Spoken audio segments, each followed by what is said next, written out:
in this particular case, I didn't know any of the bands before showing up, really, before loading onto the train and getting going. So that made it unique. I'd say in the past, I often have pretty good relationships with the bands that I've done bigger projects with.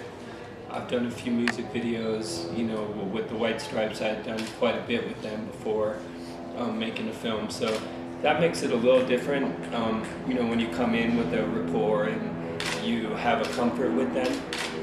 I think in this case, it was just such a big circus of moving parts that I thought it fit well, not knowing anybody. It made everybody just real, I think everybody just rolled with it.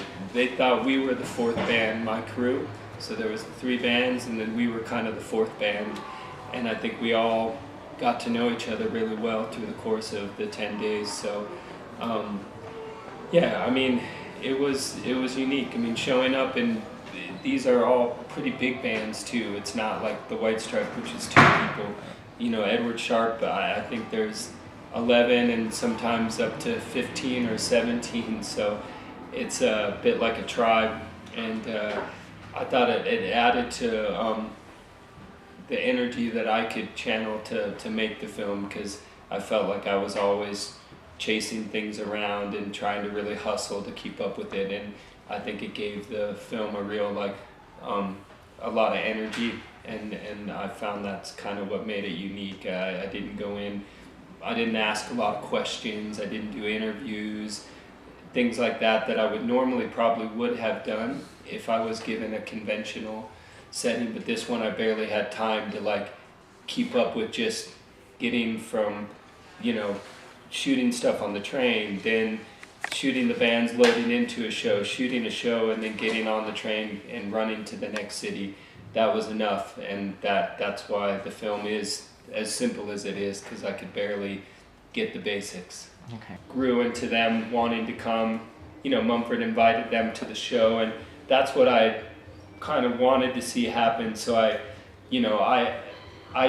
put it all there, and then it had to be what it was going to be, but it turned out to be exactly as I hoped. And that scene when we edit from them in the gym to the concert, every time I watch the film, that's the one time where I get emotionally still. It works. The power of going there, you just I don't know, that was one of those things where it just everybody seemed to really appreciate it, and it worked well in the film. So it worked out.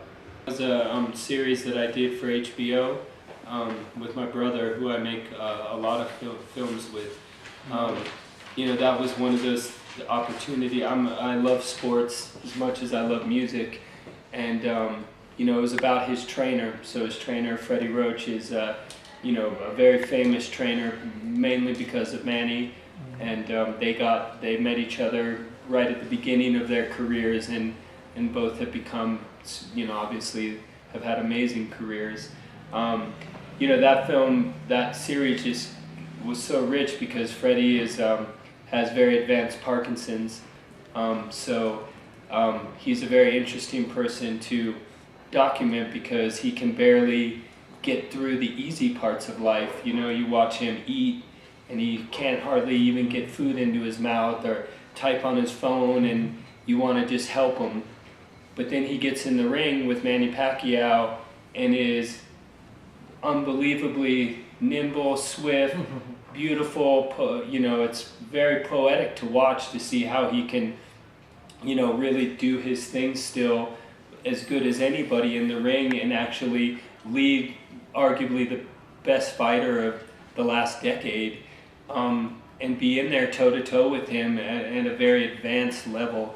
So, when you have that kind of character as your lead guy, you're in the right, you're in to make some cool stuff if you can do it. And that's the thing with documentaries.